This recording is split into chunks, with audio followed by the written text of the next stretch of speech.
We now build upon a prior video covering the media release. As you finalize your release for distribution, you now need to consider how to conduct effective media relations as you work to get news coverage for your story. As you prepare to sell your story idea, keep in mind that you are not just pitching your release to potential reporters, but also to the picky editors that they report to, and ultimately to the audiences they all serve. And if you're lucky enough to get a bite on your release, we'll have some tips on how to conduct an effective media interview. There are some key tactics to keep in mind while you are pitching to different media types. For example, print media, such as newspapers and magazines, may likely go deep into your story, especially if it's a news feature. So you may need more data, sources for quotes, company profiles, and other such detail. Television is a very visual medium where interesting video may be as important as the story itself. Especially attractive on television is action-type events, and kids always look good, and water of some sort can provide an interesting backdrop. Radio is a right-now medium for live on-the-scene reports. An old rule in radio is if you hear it, it's news. If you read it, it's history. And the internet is an easy way to reach a global audience as fast as you can hit send. Keep in mind, most traditional print and broadcast media have an online presence today. So if they pick up your story, you could well get media play on their websites as well.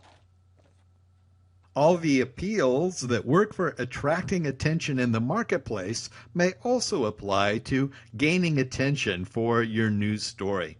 Whether you are pitching a newsworthy event or selling a consumer product, many of the tactics are the same.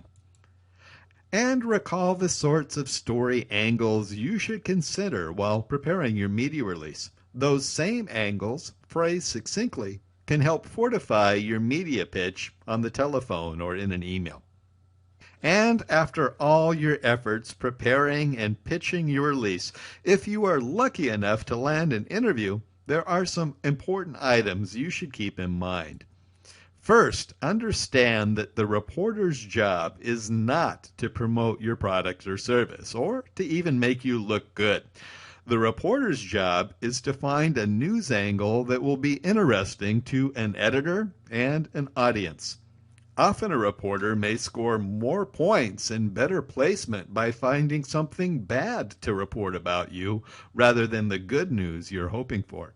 That's just the way it goes in the news business, where a common slogan is, if it bleeds, it leads. You should also understand that a reporter is limited by the job. An editor typically decides if or when a story will run and what hook it might have, not the reporter. Reporters are often rushed and may not be able to spend as much time covering your story as you might like. And certainly a reporter may not often follow up with you to verify facts or quotes, nor give you an advanced look at the report before it runs. Be prepared for any question, especially the ones you'd least likely want to answer.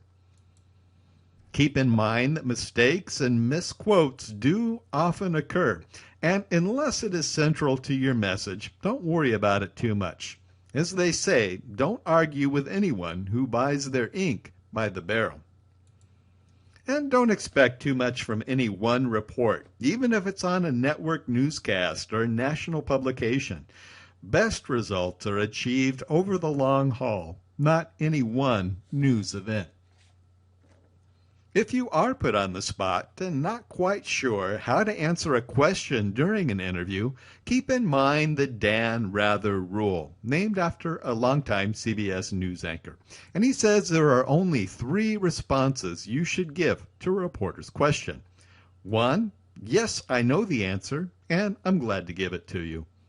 2, no, I don't know the answer, but I'll find out and get right back to you. And finally, Yes, I know the answer, but I can't tell you because, for instance, we don't comment on pending cases or personnel issues, or it's proprietary information, or it's an issue of national security, or whatever else your justification might be.